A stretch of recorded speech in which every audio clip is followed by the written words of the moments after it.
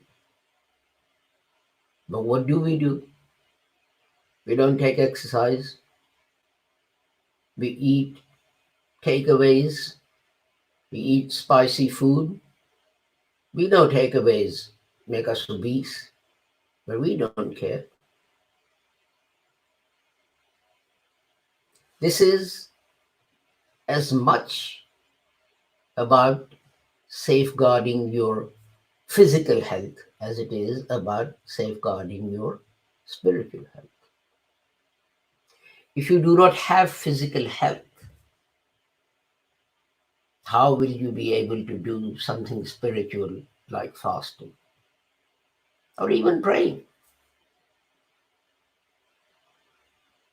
If you're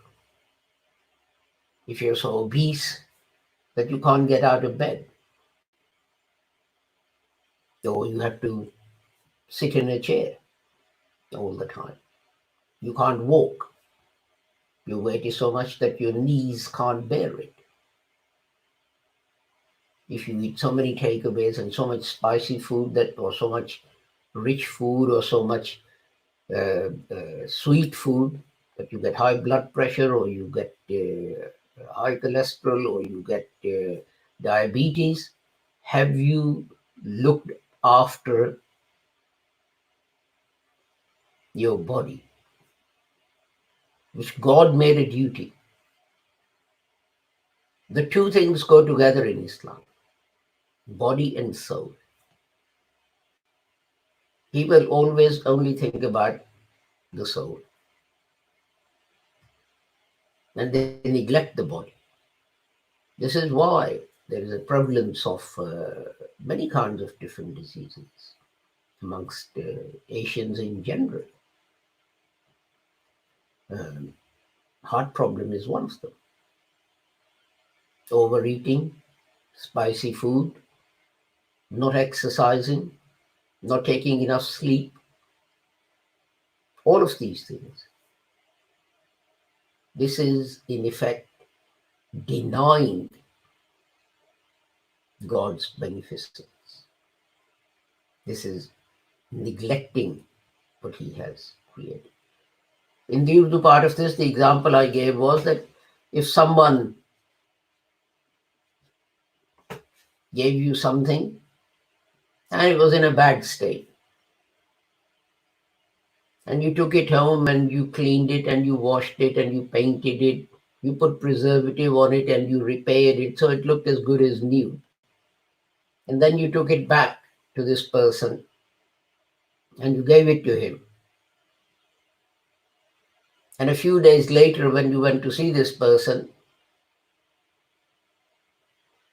you find there are curry stains on it. Someone's put bricks on it. Would you be pleased with that person? Would you like him very much? You'd say, look, I spent so much hard work and perhaps money on restoring this thing, and this is how he treats it. But then think about this. Isn't this what we are doing to our physical bodies and our spiritual bodies? Not a translation, but an interpretation of this verse can be that for the sake of love of Allah, protect everything that He has created. And that includes the air and the water, but also our own bodies and our own health. This is all for today. Our next broadcast is 10 p.m. UK time. It is the Tarawih prayer. And of course, we'll have our next reflections on the Holy Quran tomorrow, 7 p.m. you get hurt. Until we meet again, whether it is today or it is tomorrow, I pray that whoever you are, wherever you are, may Allah keep you under His protection, safe and free from harm. Assalamu alaikum. Khuda Hafiz. Goodbye.